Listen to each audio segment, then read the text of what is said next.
Welcome, everyone. Thanks for joining us today for the latest installment of our Glossy Talks series. I'm Liz Flora. I'm a senior reporter at Glossy. Today, we'll be discussing beauty and digital in China with Julian Reis, the founder and CEO of SuperOrdinary.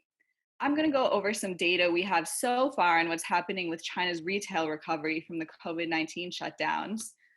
There's a lot of news about revenge spending right now, but the truth is there's still uncertainty around China's economy. For some quick background, China's shutdown period was in January and February, and businesses started reopening in March.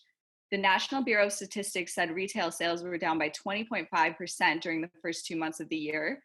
Sales were still down in March, but the drop wasn't quite as steep, with a 15.8% decrease for retail as a whole and a 12% decrease for consumer goods. E-commerce has been somewhat of a bright spot through this. Online sales of physical goods increased by 5.9% in Q1, but this obviously wasn't enough to offset the overall decline. And just for a bigger picture look, China's GDP shrank by 6.8% in the first quarter. And to get a sense of what that means, it was its first decline since 1992 and was the biggest decline since the Cultural Revolution. So looking at what's going on in beauty specifically, cosmetic sales decreased by 14.1% in the first 2 months of 2020. But it's not all doom and gloom. There have been discussion of green shoots showing for beauty. L'Oreal actually saw a 6.4% increase in sales in China for Q1. A lot of people took International Women's Day promotions as a good sign as well for beauty. Tmall had an 89.5% increase in sales of cosmetics and skincare during the first week of March, according to EC Dataway. So we mainly have numbers for March right now, so April is going to tell us a lot more about what's going on. And for some other good news, consumers do expect to spend more once this pandemic is over. A recent survey of nearly 4,000 mainland Chinese consumers found that over 70% plan on buying more products when it's over. So there are some good signs, but there's still a lot of question marks. And with that, I'd like to welcome Julian to talk to us about how beauty brands have been leveraging digital to get through this pandemic and what brands can take away for an international audience. Hi, Liz. Hi, how are you doing? Good, thanks. Thanks for having me today. Yeah, thank you. Where are you based right now? I'm actually in upstate New York, so I've been here for a couple of weeks, surviving this pandemic before heading back to Shanghai. But it's been a great experience. That obviously one of the reasons we're here is to work closely with our brand partners. But it's been exciting to navigate through this challenging time as well. So thanks for having me today, and giving the opportunity to speak to your audience. And thanks so much for taking the time to join us. And I'm glad you're in our time zone right now. So, for the audience, don't worry, we're not making him call in at 2 a.m. from Shanghai. Which is the time we usually awake. Anyway, so I'm going to share a screen here. Hopefully this works. It's my first time doing this.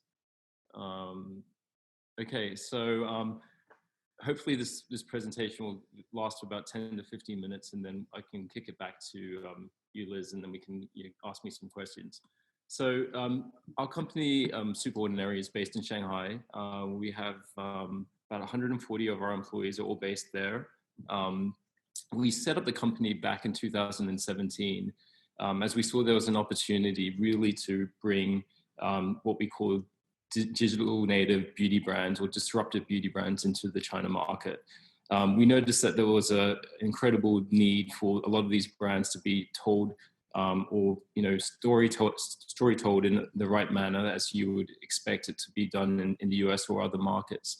And obviously I was very enamored with the size of the overall Chinese beauty market compared to, and seeing how fast it would grow. So our website's there if you want to learn more about what we do. But today's presentation was really just to talk about some of the learnings that we've found out over the last 6 months. So who is SuperOrdinary? Well, SuperOrdinary, the company, we are a millennial and Gen Z beauty brand incubator in China. Why I say incubator is really because it doesn't really matter how big your brand is overseas. In China, just because of the information blockage in terms of there's no Instagram and no Facebook. It's very difficult to communicate or find out information about foreign brands. So as part of our service or as a partner, we really need to assume that no one knows anything about your brand in the market. So we essentially have to start from zero and build your brand across the full 360 through social and through all the different channels that one would operate on. Just to give you some quick statistics, as Liz just mentioned, these are overall for the market. And, I think everyone is familiar with a lot of these numbers, but I think on this slide here on the top right, it really I wanted to show that, the large engagement by the younger consumer between 16 to 34. It's not really that it's that large, it's the rate of change of how much the younger generation is spending time on the mobile device.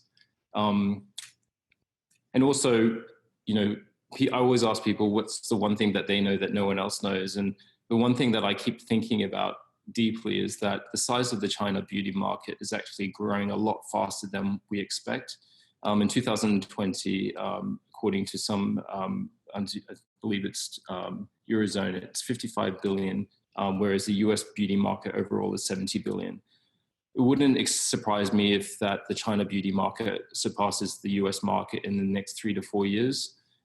Just because what we're seeing in China amongst a lot of the young Chinese brands, they're growing so quickly. Many of these new domestic brands are growing, over the last 3 or 4 years, close to 300 to 500 million in revenue. So, when you're thinking about, some of the D2C beauty brands that we experience in the US, the pace of growth is that much quicker in China. So that's why I think we can start to see a lot of the domestic Chinese brands dominate the beauty market. So these are some of our brands. I'm very proud of who we work with. I'm sure most of you will recognize many of these brands. I would say that more than 50% of our brands are skincare. We started our first brand in 2018 with pharmacy, but we have incredible brands like Drunk Elephant, Supergoop, Hum, and now we have some hair care brands as well. But, when I look at our brand partners, I think they all have something in common in the sense that they all can stand very strongly in their own market. They've got a very strong DNA and very strong mission statements around them. I have to say, I really enjoy working with each one of the founders. I think everyone's got, incredible personalities, and it's been a true pleasure for us to, bring these incredible brands into the China market. Some of the services we provide at SuperOrdinary, we act as a distributor, but a lot more than that. I like to think of ourselves as true brand partners. We do everything as if you were an extension, we were an extension of you in China. So we run all the social commerce, marketing campaigns, operations, customer service, warehouse, logistics, and we truly operate as a true partner to you. And we actually end up becoming very much involved in the day-to-day activities of each and every brand that we partner with. From our perspective, the closer that we are to our brand partners, the more effective we are in communicating the messaging to the Chinese consumer. In China, as many of you know, these are the many channels that you operate under. We don't have the luxury of just being direct to consumer and Amazon or Sephora. These are all the different channels that we have to be fluent in. I'm not sure you can see the mouse, but this one here is Little Red Book, which is basically the Instagram of China. That's often where we do a lot of our grassroots micro KOL or influencer seeding. But many of these channels are very, very important, obviously with the Alibaba platforms being the most dominant currently. But obviously now there's other platforms like JD.com are very active in cross-border as well. We also offer and operate in what we call in the general trade channels, which is through brick and mortar and some of the online local channels. They're becoming increasingly important as well as some of our brands operate domestically as well. So what I wanted to show you today was just some examples of what we do with some of our brands, because I think most people, when they think about China or entering China, they think about, putting your brand on Tmall, global, putting some marketing dollars behind it and buying channel traffic. But I think one of the problems that most people face is really that some of their brands go up and then plateau and then slowly dissipate over time. And I think China requires an incredible understanding on how to work with the local customer and how to communicate. I have to say, having started my own brand in the US, which was skin laundry, and having gone to China to really operate in a new ecosystem, you have to be a lot more sensitive and you have to be a lot more active. Every second of the day matters, and you have to be able to respond to the customer that much more quickly. So just to walk you through some of the activities that we do, as you would on Instagram Stories Live, live streaming has become an incredible part of our business model. I would say close to 30 to 40% of our revenue is driven by live streaming these days. And that was a strategic decision we made about 2 years ago to really get fluent in the Douyin, which is like the TikTok ecosystem. So this is an example of Malin Gets where we used an influencer, her name's Sherry. And it was really about building a lot of energy behind the live stream before we essentially launched it, as you would expect to do in the US market on Instagram. So it's a very active campaign we did, and this was a very successful campaign. And I believe she had 1.8 million followers come to the live stream, which was a huge success. Next one, many of you have heard of this live streamer. His name's Austin Lee. He has 40 million followers on Douyin. On average, he has 1.8 million followers per live stream. He is known for being Mr. Lipstick. He's exceptionally good and very productive, and he works every single day from 6 p.m. to 2 a.m. in the morning, 365 days a year. I think this is the kind of dedication we see from the live streamers we work with. Is they see it as really an incredible business model. Over the Singles Day event, I think he did close to $150 million in sales just from himself. So just can give you the idea of that scale. I mean, when you think of one person can do $250 million in sales in one day, I think that's when you start to think how big this market can be.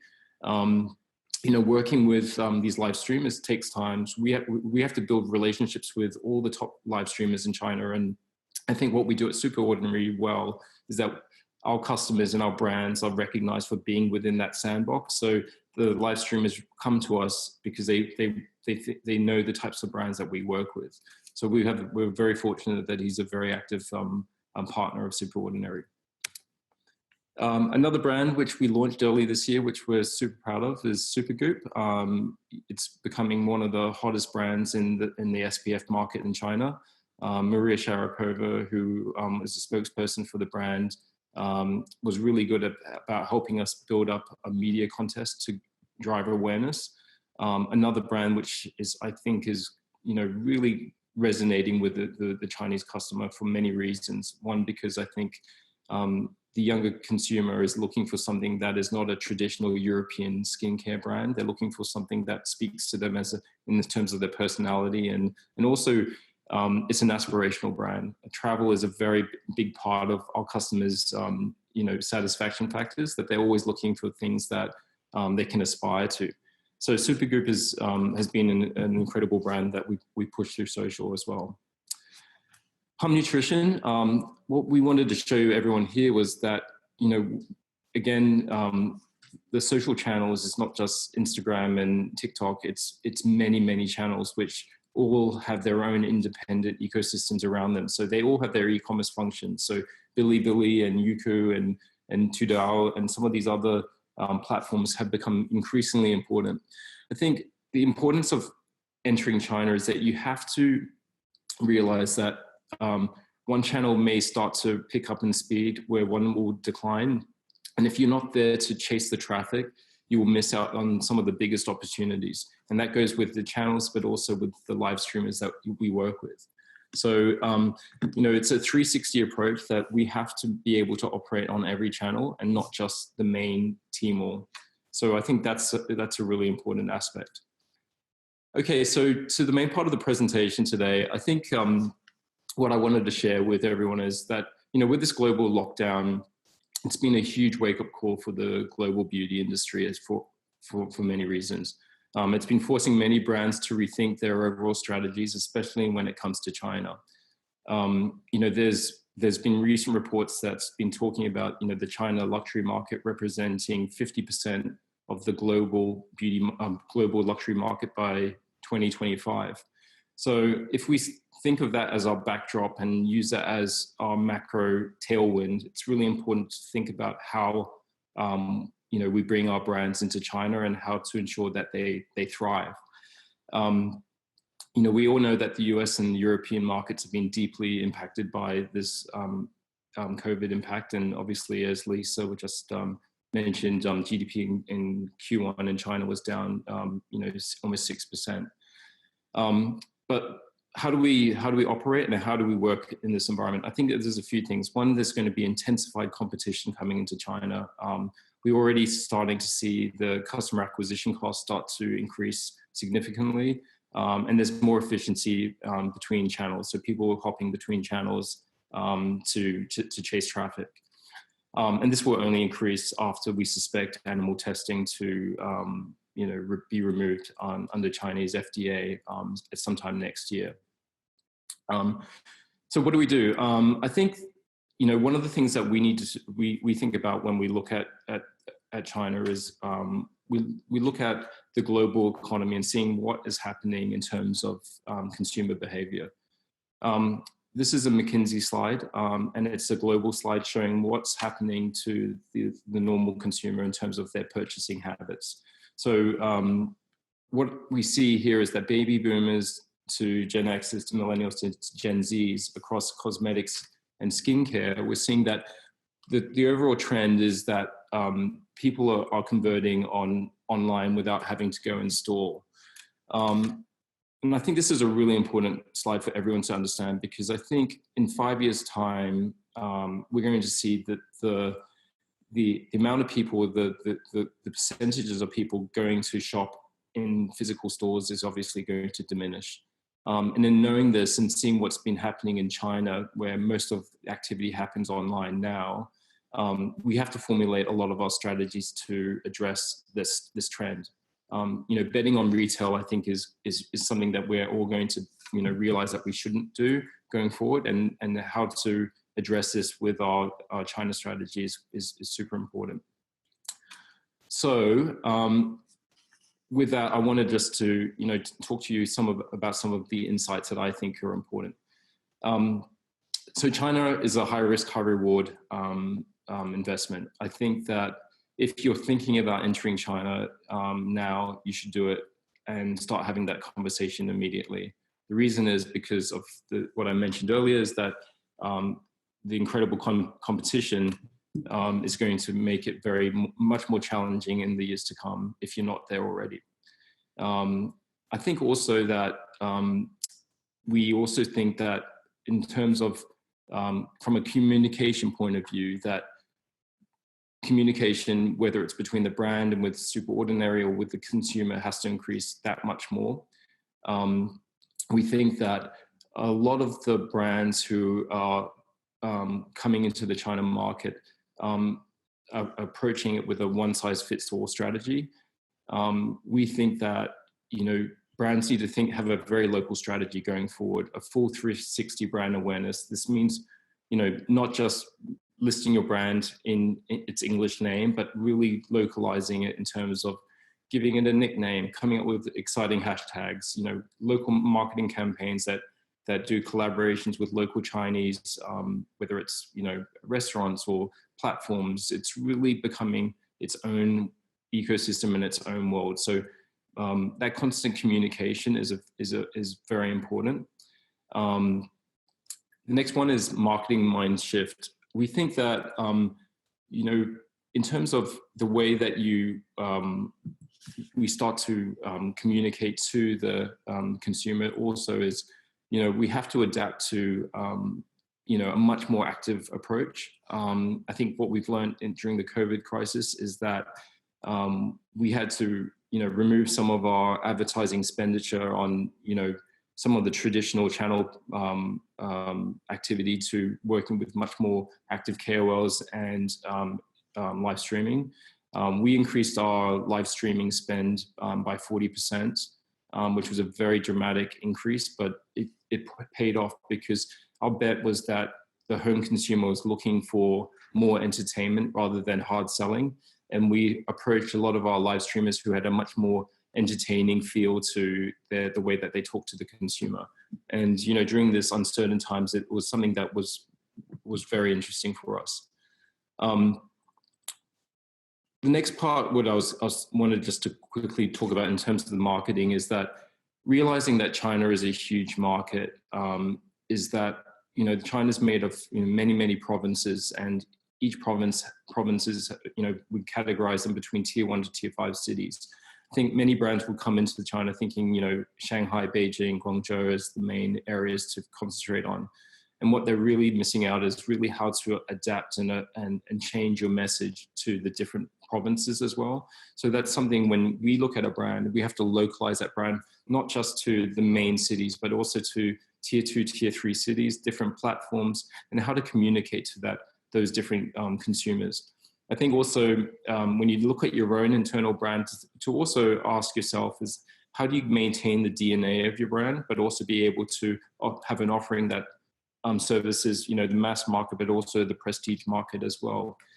Because, you know, the Chinese consumer is extremely educated. He's also, or she's also, you know, very well researched. You know, they do have VPNs now, so they are able to search overseas and look at, you know, pricing and marketing strategies. But how do you adapt your brand to that market?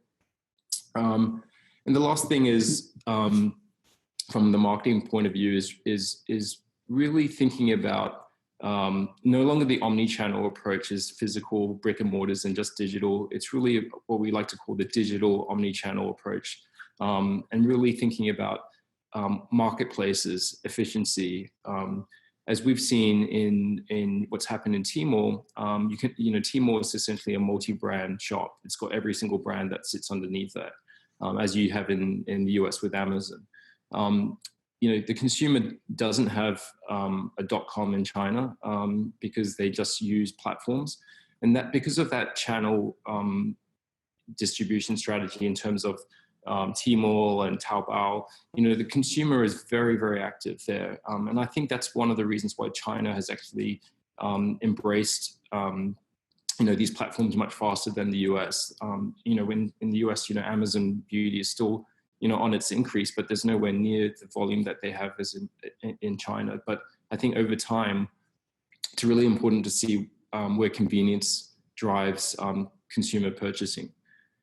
The last 2 points that we noticed was, you know, it's really important to be empathetic as an entrepreneur to our brands and our partners that we work with. I think, you know, SuperOrdinary has always been trying to build relationships. We think relationships are the most important part of our business because, you know, at the end of the day, it's your reputation and how you work with other people. And especially in China, we find that, you know, a lot of our customers had packaging production in China, but produced in the US. And, you know, so it was a very challenging time because, you know, trying to reforecast inventory levels was a very challenging part. So, you know, we feel that, you know, that part of our business model has to stay very important in everything we do. And lastly is reopening retail. As Lisa mentioned, you know, China's been quick to reopen retail. That being said, we do believe that we're still on the early stages of a retail recovery. We have seen a huge rebound in e-com. And we feel like, you know, over the next 2 years, we'll get a full recovery. But in the actual retail, for, you know, obvious reasons of, you know, there's no longer a testing environment. So there's going to be a lot more challenging issues with, you know, you going to try products inside a traditional beauty retailer. But hopefully that gives you a little bit of an insight of what we do. And I'm happy to answer some questions now.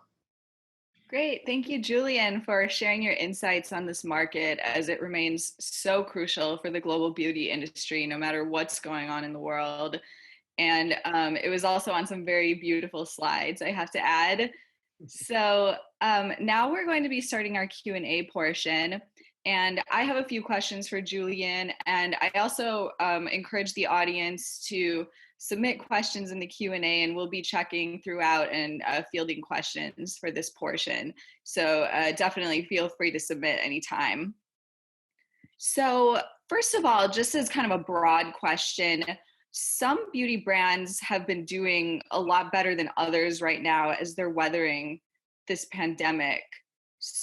For example, I mentioned L'Oreal actually, was able to see some growth in Q1 despite the fact that China was, shut down for the first 2 months of the year. So, what is happening in the indie beauty space specifically right now?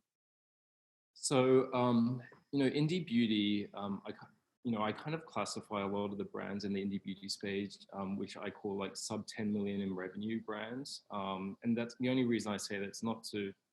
It's really because there's so many brands. We've had an incredible saturation of new brands opening in the US. I mean, when I think about like how much has come to the market here, it's really incredible. I think indie beauty brands coming into China have two challenges. One is the marketing spend. On average, when we are building a brand in China, we usually spend around 30 to 40% of revenue on marketing. I think any marketer in the US would be super happy if they have a budget of 30 or 40% of overall revenue. But I think what we've found as a challenge is finding because we're actually having to put our money where our mouth is by spending those dollars. And what I think what's been challenges that is the ROI and the investment to get those marketing dollars back is becoming more and more challenging. So typically what we like to do with our brands is we believe that a brand that is closer to 25 million in revenue in their domestic market is generally the time which we kind of tell the brand to enter China. And the reason we say that is because generally when you're that size, you generally have the infrastructure to support the necessary demands that it takes to grow a brand in China. Some of our brands can start off and will do a couple million in revenue in year one, but some can do 20 million in revenue in year one. And those put a lot of strains on your balance sheet, and also so it cuts both ways. So it's typically we're I think that's the challenge. And then what kind of appetite are you seeing right now for these smaller niche brands in the China market among Chinese consumers? So the Chinese consumer generally loves to be the first one to discover the brand. I always love when we have sample product come into the SuperOrdinary office in Shanghai. They usually don't even get to land on the floor before it's been all taken out and distributed through the office. And it's really exciting to watch people's reactions to the brands. So a lot of these brands, I think, if you're able to work through some of the Douyin channels, which where we can basically get a lot of virality around a brand quite quickly, and they get some tailwinds behind them, I think that's really exciting. But I would say that any brand out there that's has to really speak to the Chinese consumer. There's different classifications. I think the younger generation, everyone's looking for functionality and products that work. 2 years ago, when we first launched, it was all about ingredients, all about the best ingredients. So ingredients-based brands, like we had with Pharmacy and Drunk Elephant, that really were talking about the ingredients on the label of the brand, were really resonating with the Chinese consumer. And then what we've started to see more and more is that these lifestyle brands that have come up that really speak to the overall 360, which are body care, personal care, shampoo, conditioner, and skincare, are starting to really resonate as well. Because it's a badge of honor to be able to afford these products in the first place, but to have them in your medicine cabinet or in your bathroom, it's also like, I always akin it to, when you walked into someone's bathroom and saw Aesop there as in the hand wash, it's really, that proud moment, and people start to share that considerably. And China is one of the top markets for these larger international beauty conglomerates. How big is China for these smaller companies right now, and what are you projecting for the future? So I'll bet is that the brands that there's a couple of things. We think that with the localization of some of the foreign beauty brands, we see that when we look at the beauty pie in China, we're going to see a lot more of the domestic brands taking market share. So brands like you hear about, like Perfect Diary, who are growing at 200% a year, and are much bigger than any of the brands that we cover in the US. We're going to see many more of these brands start to come into the market, and that's going to put a lot of competition amongst the brands that we represent in China. So our strategy is that we want to get local and local fast, in meaning that the brands that we work with, we want to make them so entrenched into the local community that they feel that this brand's been in China for a long time. It's a trustworthy brand. You can find it on all the channels that our customers are looking for, but also we'll be able to communicate that. So that's going to be, the finish line for us, is really being able to get local as fast as possible. And I think anyone that thinks about entering the China, the sooner that they do that, the better. That's a good segue into a question from our audience. Someone asked, can you share something that hasn't worked or resonated well with the Chinese consumers that would traditionally work well in the US market? Yeah, that's a good one. Yeah, there's been some cases where we feel that the Chinese consumer is not, sometimes they're not as concerned about the founder's story. I think in the US, there's a lot of credence given to the founder and the way that they came into, like, how I built this. In China, I think they assume that everyone's smart, to start your own brand. But I think that everyone's very interested in the efficacy of a product. So the testimonials. If you look at the way that we communicate with our consumer, it's very text heavy. If you go to a typical Instagram, it's maybe 4 or 5 sentences. If you go to, in China, we're probably writing maybe 30, 40 sentences. So it's very, very text heavy, because that becomes very important.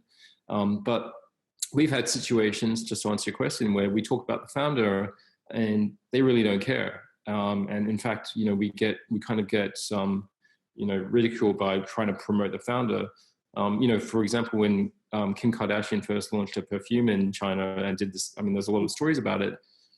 It didn't work. But the second that she went on to do a live stream with Via, which is a large influencer in China, her sales skyrocketed. So it's really important to kind of like understand the Chinese consumer and what they're looking for in each and every brand.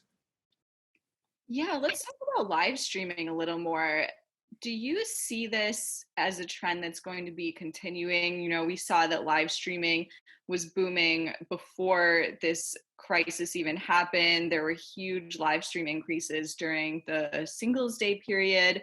And then live streaming just took off even more, especially live stream shopping. So what do you think this is meaning for the long term? Do you think people are going to keep using it? Is it a passing fad? What do you think?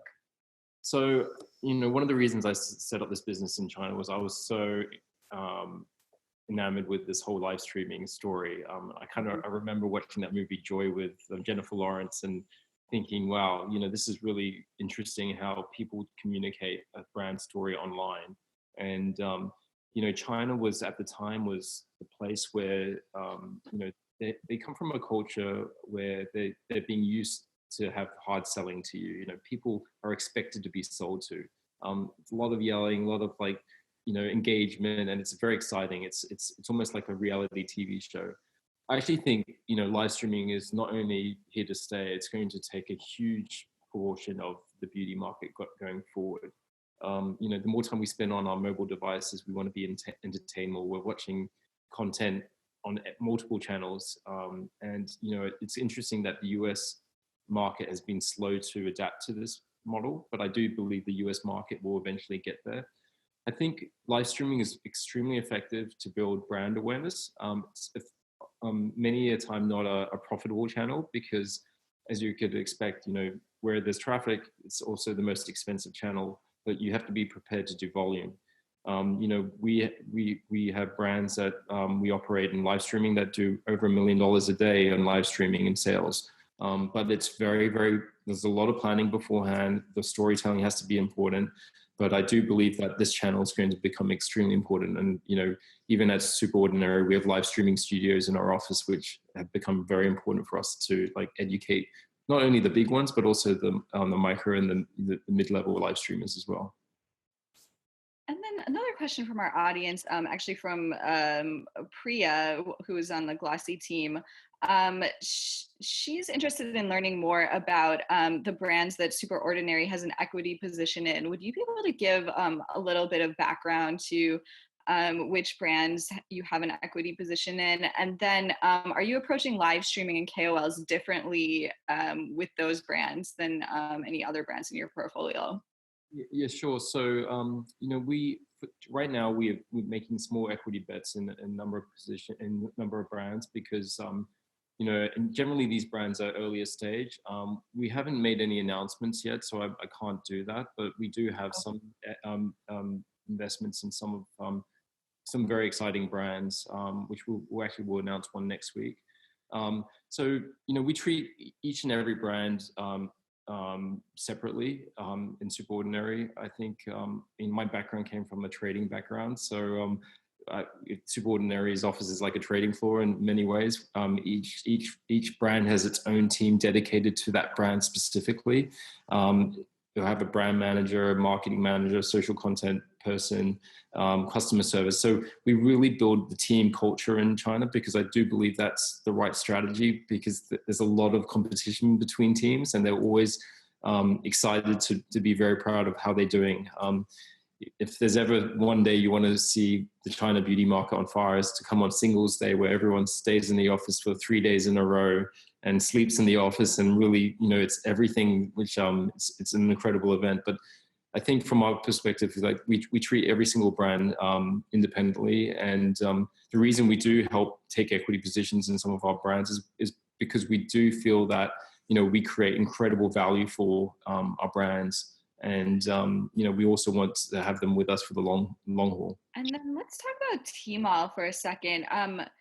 Many of the indie beauty brands are, as you mentioned, opting to sell through Tmall Global because to sell through the domestic platform would mean, products would have to undergo animal testing. We also have a question from the audience that mentions this. Is there a lot of pushback on brands that are 100% against animal testing, and how is their growth in China affected by that? So there's a natural ceiling for what we call a cross-border brand, and the reason that is because under the Chinese government regulation, to purchase a product through cross-border, you're only allocated X dollars per month that you can spend in a cross-border channel. So that limit is roughly, I would say, I think it's around $400 per month.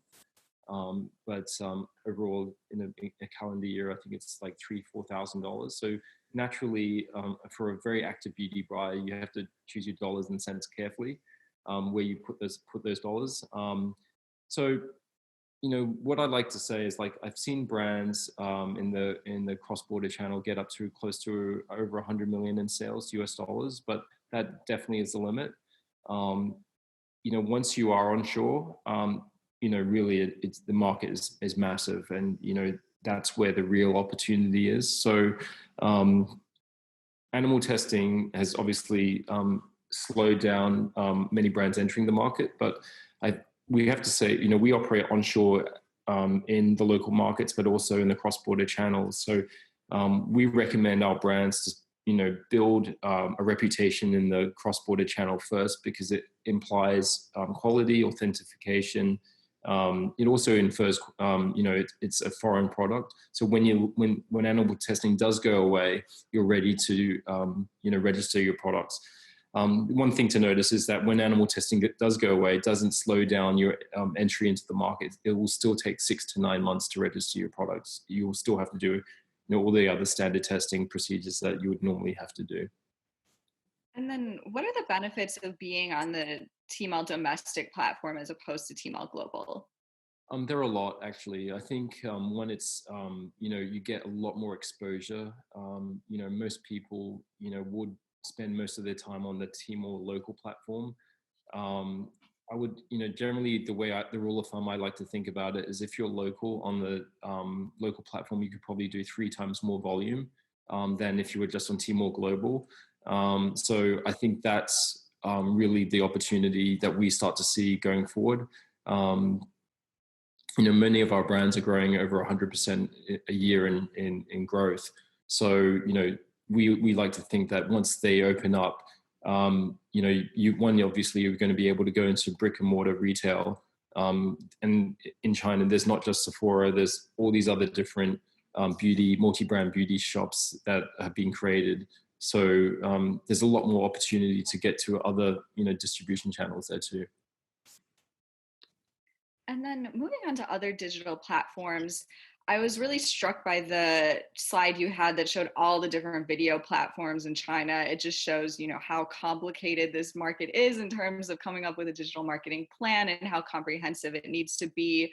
Can you discuss which video platforms were especially successful during the COVID-19 shutdowns and which ones gained acceleration and momentum from that? I know you mentioned Bilibili. Can you just talk a little bit about that? Like, what are the hot platforms right now? Yeah, so as you just mentioned, Bilibili is definitely the beauty channel for video that we focus on.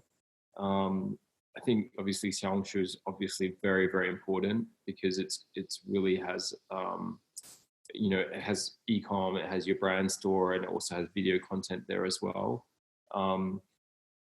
Obviously, the other one is Taobao. I mean, people think about Taobao and think about it as a eBay in China, but it really is much more than that. I think Taobao Live is probably one of the biggest channels that we find to be so successful. Think of Taobao as a collection of thousands of beauty stores, even though that they sell everything under the sun. But beauty influencers open their own store. And what we did when we built SuperOrdinary was we took a view that it's really, if you operate in China, you have to really control the whole market, because you have thousands of different points of sales, but how do you monitor pricing and different discrepancies within each? We try and not discount our brands purely because we feel that in the long run, brand reputation and brand equity is where it's at. However, when you're operating on Taobao with all these different single stores, we have, our own computer technology has to monitor price discrepancies so that, no one's underselling or undercutting our flagship stores as well. So I think Taobao is one of the platforms that we see as, a very large opportunity for us to reach, especially cities in tier 2 to tier 5. And then how are brands using Bilibili right now? Is this a recent development for brands to actually be on the platform? It's been, a pretty popular platform and rising for a while. When did brands start utilizing it, and what are they doing with it right now? We've seen it for for the last 2 years. So we've been using Bilibili very actively.